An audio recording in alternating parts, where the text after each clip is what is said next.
राधे राधे। तीसरा अध्याय, भक्ति का कष्ट निवारण।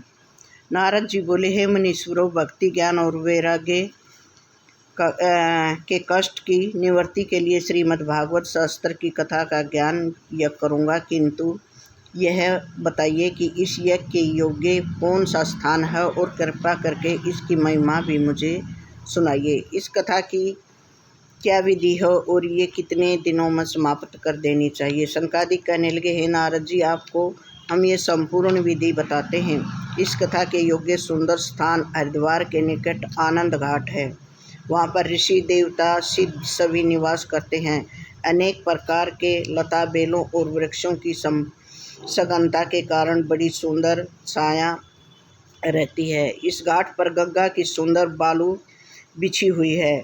वहाँ पर अनेक प्रकार के सुंदर पुष्पों की सुगंध आती रहती है। वहाँ के रहने वाले प्राणी परस्पर बैर भाव को त्याग कर रहते हैं। उसी स्थान पर भक्ति ज्ञान और वैराग भी स्वयं आ जाएंगे और श्रीमद् भागवत की कथा सुनकर तरुण अवस्था को प्राप्त होंगे। सूत जी बोले, हे मुनीश्वर, नारद जी को इस प्रकार उपदेश देकर स्वयं भी गंगा तट की ओर चल पड़े।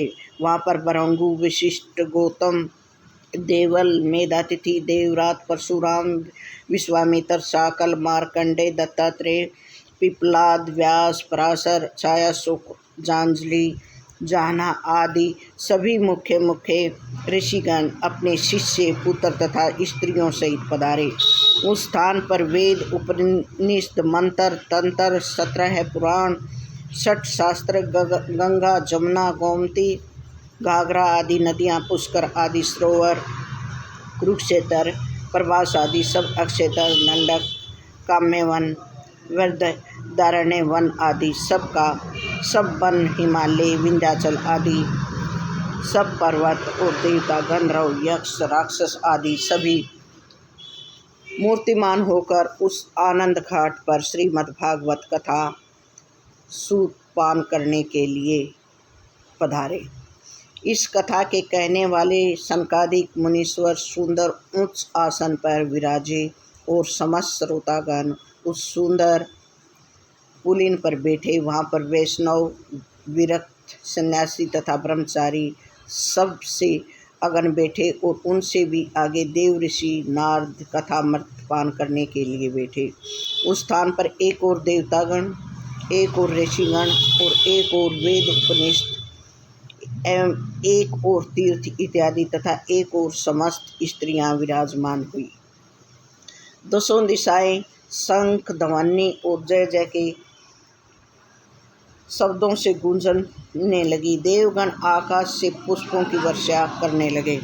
सूत जी बोले, इस प्रकार आनंद के साथ श्रीमद् भागवत का पूजन हुआ और सनकादिक ऋषिगण श्रीमद् भागवत का महात्म्य सुनाने लगे। सनकादिक बोले, इस श्रीमद् भागवत कथा के श्रवण मात्र से ही भक्ति प्राप्त हो जाती है। भगवान हृदयों में स्वयं आ जाते हैं। इस भागवत ग्रंथ में 12 स्कंद और 18 सहस्त्र श्लोक हैं। इस पुराण को श्री सुखदेव जी ने राजा परीक्षित को सुनाया था। जो प्राणी इस पवित्र ग्रंथ का श्लोक, आधा श्लोक अथवा चौथाई श्लोक भी नित्य सुनता है अथवा उसका पाठ करता है, उसके सारे पाप नष्ट हो जाते हैं। वहाँ पर सभी तीर्थ विराजमान रहते हैं। वह स्थान भी तीर्थ हो जाता है।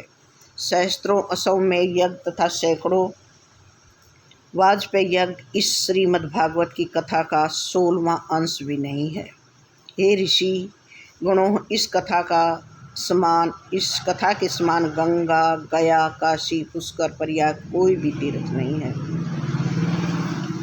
इस सदग्रंथ का पाठ नित्य नियम पूर्वक करना चाहिए। श्रीमद् भागवत की समता ओंकार, गायत्री, पुरुष सूक्त, तीनों वेद, ओम नमो भगवते वासुदेवाय, 12 मंत्र, आदित्य, सौतसर, रूप, काल, प्रयाग, ब्राह्मण, अग्निहोत्र, 12 तिथि, गो, तुलसी, भगवान पुरुषोत्तम और बसंत ऋतु ही कर सकती है। ये सब एक समान हैं, इसमें कोई भेद नहीं है। जो मनुष्य दिन रात श्रीमद् भागवत का पाठ अर्थ सहित करता है, उसके जन्म जन्मांतर के पाप स्वयं ही नष्ट हो जाते हैं। नित्य भगवान का चिंतन करना, तुलसी के विरवा को जल देना, गौ की सेवा करना और नित्य भागवत का पाठ करना, ये सभी चारों साधन समान हैं। अंत समय में इस श्रीमद् भागवत के श्लोक को श्रवण कर लेता है, वह अवश्य भगवान के गोलोक धाम को चला जाता है। जो मनुष्य श्रवण आसन पर रखकर इस ग्रंथ का दान सत्पात्र को देता है, वह अवश्य मोक्ष को प्राप्त करता है। जिस मनुष्य ने अपने जीवन में कभी भी श्रीमद् भागवत कथा अमृत का लेश मात्र भी पान नहीं किया, उसका जीवन चांडाल और गधे के समान है। उसने व्यर्थ ही माता को कष्ट देकर पृथ्वी के भार को बढ़ाया। जब करोड़ों जन्मों का पुण्य होता है तभी ये कथामृत प्राप्त होता है। इस कथा के लिए कोई निश्चित दिन नहीं है, इसे हमेशा ही सुनना उत्तम है। सबसे उत्तम विधि सप्ताह की है। उसको माघ मास में श्रवण करने से सर्वोत्तम फल प्राप्त होता है और पुण्य, तप, योग और समाधि इत्यादि से नहीं मिलता, वह सप्ताह श्रवण से सुगमता से प्राप्त हो जाता है। ये सप्ताह श्रवण तप, यज्ञ, तीर्थ सेवन आदि सभी से बढ़तर है। शौनक जी बोले, हे सूत जी, ये आपने बड़ी अपूर्व बात कही है कि श्रीमद् भागवत पुराण का महात्म्य इतना उत्तम है, किंतु ये ज्ञान इत्यादि सभी उपायों से बढ़कर किस प्रकार हो सकता है। सूत जी बोले, हे शौनक जी, यदुनाथ पुरुषोत्तम भगवान श्री कृष्ण इस भूलोक को त्याग कर जब अपने गोलोक धाम को जाने लगे, तब उद्धव जी बोले, हे माधव, आप अपने भक्तों को त्याग कर अपने नित्य धाम को जाना चाहते हैं, किंतु आपके ज्ञान न रहने पर ये कराल कलयुग आपके भक्तों को अनेक प्रकार के कष्ट देगा और उनके स्वभाव में परिवर्तन कर देगा। अधर्म चारों ओर फैल जाएगा, तब ये पृथ्वी किसका आश्रय लेगी। हे भक्त वत्सल, आपके अतिरिक्त इस पृथ्वी का आश्रयदाता और कोई नहीं है। आप निर्गुण निराकार होते हुए भी सगुण रूप हो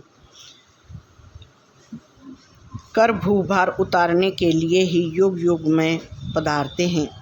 कली काल के मनुष्यों के लिए निर्गुण उपासना करना अति कठिन है, फिर किस प्रकार से ये वैष्णव धर्म रहेगा।